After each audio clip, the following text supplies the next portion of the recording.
அடுத்ததாக பார்க்கக்கூடிய ராசிக்காரர்கள் சிம்மம். சிவனை வழிபாடு பண்ணுவதும், சிவனை சரணாகதி அடைவதும், சிவ மந்திரங்களை கேட்பதும், இல்லை எனக்கு எதுவுமே தெரியாது என்றால் ஓம் நமச்சிவாய சொல்வது நன்மை. இரத்தத்தில் பரவக்கூடிய தொற்றுநோய் உபத்திரங்கள், ஃப்ளூ, சளி தொந்தரவில் மிக கவனமாக இருக்கக்கூடிய ராசிக்காரர்கள் சிம்மம். முதலாளிகள் விஷயத்தில் கோபதாபம் வேண்டாம். முதலாளிகளுக்கும் உங்களுக்கும் இருந்த கருத்து வேற்றுமையெல்லாம் மறந்து அந்யோன்யம் அதிகரிப்பது நன்மை. துணை அல்லது துணைவியார் விஷயத்தில் வாக்குவாதம் வேண்டாம். வெளிவட்டாரத்தில் அதிகம் ஏற்றம் பெறக்கூடிய ராசிக்காரர்கள் சிம்மம். உத்தியோகத்தில் இழுபறியான நிலைமை படிப்படியாக மாறுவது கண்கூடாக பார்க்கலாம். தாய் வழி உறவு, தந்தை வழி உறவு மேன்மேடையும். பெற்றோர் பெரியோர் உங்களுடைய நீண்ட நாள் கனவுகளை நிறைவேற்றி வைப்பார்கள். இரத்தபந்த உறவுகள் உங்களுக்காக உறுதுணையாக இருப்பார்கள். டக்கென்று பேர் புகழை பெறக்கூடிய ராசிக்காரர்கள் சிம்மம். சமூகத்தில் கண்டிப்பாக படைப்பாளிகள், கலைத்துறையினர், மீடியா துறையில், ஆன்மீக துறையில் இருப்பவர்களெல்லாம் திடீர் புகழ் பெறுவார்கள்.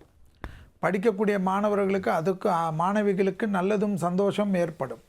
40 வயது கடந்த பெண்களுக்கு மட்டும் ஹார்மோன் குறைபாடுகள் இருக்கிறதா என்று பரிசோதித்து செய்து கொள்ள வேண்டும். அதேபோல் கண்டிப்பாக வெளியிடம், சந்தோஷம், அனுகூலங்கள் காணப்படும். உள்ளூர் வெளியூர் ஆன்மீக பயணங்களை மேற்கொள்ளக்கூடிய அமைப்பு ஏற்படும். தடைப்பட்டிருந்த நிறைய விஷயங்கள் மாறும்.